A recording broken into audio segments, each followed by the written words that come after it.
Don't be interrupting my show trying to get attention, fucker. You just sit over there, little puppet. Anyway,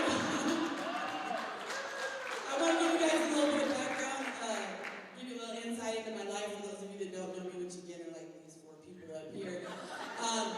I'm a single mom. I have 2 kids. They're 18 and 15. And Jerry, let me find out that your sons are anywhere in the Las Cruces area, and I will fuck you and them up. So a little bit more you guys should probably know about me. Those of you that don't know, you should probably start playing now. I was born in June. That makes me a Gemini. So I'm crazy. Not just a little bit crazy, I'm all the way crazy. Geminis, for those of you guys that don't know about the astrological signs, it's represented by the twins, which means like I have 2 personalities, which is cool. Like I have a really sensitive one that watches The Fox and the Hound and cries, and then I have a really gangster one that like wants to cut people and carry socks full of rocks to someone. And that's happened. Like it's happened. I can call witnesses if I need to, but I hope the DA is not here today. Anyway, so if you add on top of that, because you know that's not crazy enough to be a Gemini and be born in June and fuck my parents for that. But anyway, if that's not crazy enough, in the early 90s, and some of you guys may remember it, it's the spiral perms, the really, really big hair. I started my journey, and I call it a journey because it's a lot of fun, with therapy. And so I went to my therapist, and my therapist said, Sarah, you're manic depressive. And I was like, yes! Because it really sounds like a really cool but kind of scary ride at Disneyland, you know? Like you go up, up, up, up, up, and then you come down, down, down, down, down. And then you go back up, up, up, up, and they hold you there for a minute, and then they come right back down. A lot of my friends will tell you, you know that manic depressive, you know, was changed to bipolar in 2000. I'm like, fuck you guys, I prefer my mental health issues sound like a ride at Disneyland. I don't really care what you want to call yourself, but I, however, am manic depressive. I want to thank all of you guys for coming out here, all of my friends, my coworkers, my bosses. There's someone out there. Yeah, go ahead, give yourself a round of applause. Do that for like the next 10 minutes because you guys fucked up my whole show because I was going to talk about you guys. But anyway, that's cool, that's cool. Shout out to the little dick dudes out there. Sorry, once again, I didn't know you guys were coming. But I was going to keep it short. It wasn't going to last long with you guys anyway, so it was cool. I do mention that I'm a single mom. I should probably tell you that my kids are half black. Problem with telling people that your kids are half black, it's not really a problem, but I should probably elaborate a little bit, is that people will put you in a box. Because in this country, people need to label you and you need to be in a box. So people will put you in a box, they'll be like, oh, Q only dates black guys. That is not fucking true, you judgmental fucks. I date white guys, Mexican guys, maybe a couple Native American dudes. Don't act like you know them in the back, because you guys don't. I would probably date some Asian dudes, except I don't know if any of them are cute because I can't see them over my titties. So if I ever meet one that I can see over my titties, I might get an Asian. Speaking about dating black men, I'm just going to go ahead and, I know there's that question that you guys all want to know, because I get it all the time. I'm going to go ahead and clear that up for you. It's totally a myth. Not just really fucking lying. The little dick dudes would feel bad if I said that it wasn't a myth, dude. Let them have their moments. For those of you guys that don't know, right in here is the most dangerous place to sit in any comedy show ever. Just because the material basically writes itself. If you're fat, ugly, or black, you are in the danger zone right here, because the comedian will just use you to talk about you. And I'm going to go ahead and do that right now. Tim, go ahead and stand up. Stand up, Tim, you have to stand up.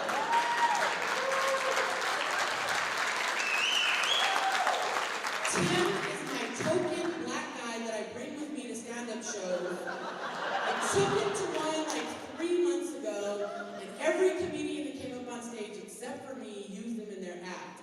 And you know what? Those fuckers didn't even thank me. But anyway, so the day that he's out there, he's sitting in the front, right? And he's wearing this bright neon shirt. I'm not judging you, Tim, but as a black man, I don't think that was the best wardrobe choice. But you know, hey, do your thing, it's cool. So the comedian goes up there, and justifiably and legitimately so, he says, sir, you look like a human highlighter. And legitimately highlighter. But the best part of this whole night was afterwards, the waitress comes up to him and she's like, I really hope that you weren't offended by the guy calling you a human highlighter. It's 2015 and he's a black man. If you think the worst thing he's ever heard in the world is that he was a human highlighter, you're fooling yourselves. I'm going to go ahead and I'm going to say this, and then I'm going to leave this whole topic alone. Racism in the United States is real. It's alive and it's well. You don't have to clap, you don't have to agree with me. That's fine. I watch the Republican debates. I fucking know that shit is real. And I'm just going to leave politics alone, and I'm going to tell you why. Because I mentioned I have 2 kids. So my 18-year-old, she tells me, Mom, you never make friends talking about religion and politics. It's probably the only smart thing that she's ever said. She's a Dallas Cowboys fan, so no one, even if she talks, listens to her. By the way, you cannot kick your kid out at the age of 10 if they become a Dallas Cowboys fan. It's like against the law, CPS comes and shit. You gotta do home visits and go back on this therapy kick and prescribe you more medicine. Fuck those people. She's a Cowboys fan, but they didn't understand. So anyways, I don't ever talk about politics. I really don't fucking care about the red cup from Starbucks. I had some today in a red cup. My cup didn't say Merry Christmas. It didn't say I hate you. It didn't say I love you. It did have a Q on it, which was kind of cool. And my drink was good. So, you know, I leave politics and stuff alone. But I do take an issue with one thing in this country. And you guys are going to take this and you're going to think something completely different. But I'll clarify. I hate standardized testing. I absolutely hate it. Now, most people think I hate it because, like, I'm stupid. No, that's not the case. In fact, I kicked standardized testing's ass. In elementary school, I was, like, in the 99th percentile. Middle school, I was in the 99th percentile. High school, I'm in all these honors classes with a bunch of white kids who thought I was fucking crazy. Took the AP exam. I went to New Mexico State with credits. Got a full ride because I got a 33 out of 36 on my ACT, which is really impressive, right? Except for you guys have no idea the fucked up personal decisions that I made later in life that clearly were not indicated what I was going to make on that stupid standardized test. So on paper, I looked like I was some kind of fucking genius. In reality, I was really fucking stupid. And there's always this one person, inevitably they'll be here tonight, and they're going to come up after the show and be like, you're not really fat, you're just fluffy. And you're not really stupid, like you just made bad choices. And I'm going to tell them, number one, I buy my own pants, so I know that I'm fucking fat. Number two, I had to live with the consequences of these actions, so I know that I was fucking stupid. So I had my kids. I was a single mom at the age of 23, and I don't regret my kids. By no means do I regret having my children. I regret when I had them. They're the greatest thing that ever happened to me. However, their dad was probably not the best personal choice I ever made in my life. Yeah, not even close. Currently, just so you guys know, he's doing 25 to life in a Texas state prison. Yeah, I know that 33 out of 36 is pretty fucking impressive. Yeah, you're impressed. You guys are impressed.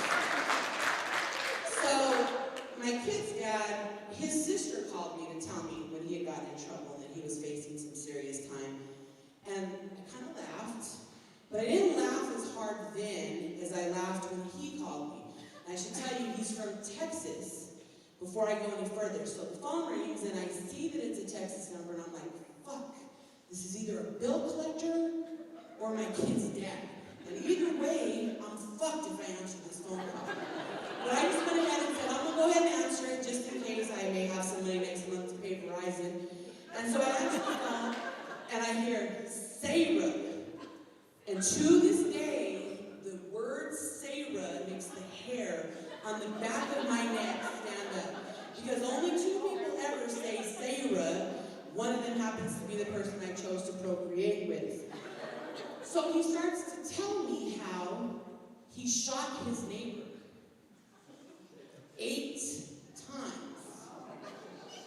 Okay, now I don't ever wish death upon anybody. I seriously don't. I'm really glad that the neighbor didn't die. I mean, kudos to that guy for surviving. He shot him 8 times.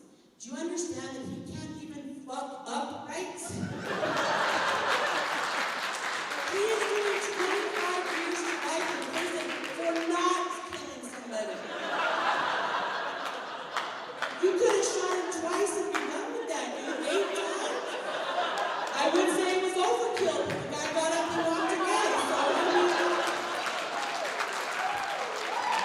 I was in the National Honor Society, did I ever tell you guys that? I'm pretty impressed with my intelligence level right now. So in between, because it gets worse, like that's not the worst personal decision I ever made in my life.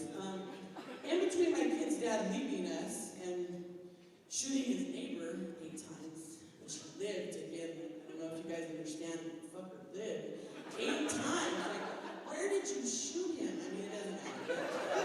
And were they all arm shots? Like, did you go straight for his brother? I don't know. Like, I just, every time he calls and says Sarah, I'm just like, dude, you can't tell me anything because you can't even fuck shit up. If you're gonna fuck it up, let me show you how. Like, if I were to fuck up, I would be in every newspaper in the Southwest. Tom Brokaw would be talking about me right now on ABC 9 News. Like, I mean, if I'm gonna do 25 to life, you guys are all gonna know about that shit. So anyway, so in between my kid's dad shooting his neighbor and leaving us, I decided to get married. So I'm divorced now. I should tell you that didn't work out so well for me. But I married a guy who then, within a couple of months, got sentenced to 10 years in federal prison. The key here is consistency. You guys have to understand. The consistency is totally the key here. I know you guys are really impressed that I got 33 out of 36 from my age. I know, I make great personal decisions. Anyway, on top of school and standardized testing, which apparently is pretty much the only thing I do right, I work 3 jobs. I know, it's impressive, right? I mainly do that because my kids are crazier than I am, and it keeps me away from them for a longer period of time. But anyway, I have a full-time job, and then I have 2 part-time jobs. And the funny thing about how this all worked out is that my 2 part-time jobs, and I just want you guys to know that all of my friends from the racetrack right now are really excited because they think I'm going to talk about the racetrack, which I'm not, so I hate to disappoint you guys. I mean, I'll get there eventually, you know, sort of. But anyway, they all started off as at a restaurant. I was a waitress, manager, bartender, busboy, whatever, at a local restaurant. I've been there for a long time. And so there's 2 types of waitresses in this world. And if you guys don't believe me, next time you go out, think about it. There's the really nice one who's super polite and smiles all the time. Like 7 out of 10 times, she'll get your order wrong. But you don't care, right? Because she's so nice and polite and she smiles all the time. And then there's the grumpy old hag who never gets your order wrong, and you just feel bad for her because she like never smiles and she's always sarcastic and kind of a bitch. I was clearly the nice, polite one that smiled all the time. Yeah, you guys don't believe that either. That's okay. I made a lot of money in tips, fuckers. Fuck you. And I never, maybe once, got somebody's order wrong. So from there, I was so nice to my regular customers, and I won't even say your name, but I know you're back there, somewhere over there, that, by nice, I mean I was like a total fucking bitch, that people like were impressed by this. They're like, hey, why don't you come work with us at Southern New Mexico Speedway? And I'm like, okay. And they're like, you get paid, you get to eat for free. And I was like, oh, you got me, you get to eat for free. But continue on. They're like, and you can bring your kids, it's just like a weekend gig. And I was like, sure. So I started off doing like the lap counting things, which is kind of really easy. And they were like, we're so impressed you got this right away. And I'm like, oh my God, you pushed 3 buttons. You got a 33 out of 36 on my ECT. You think this shit was fucking hard?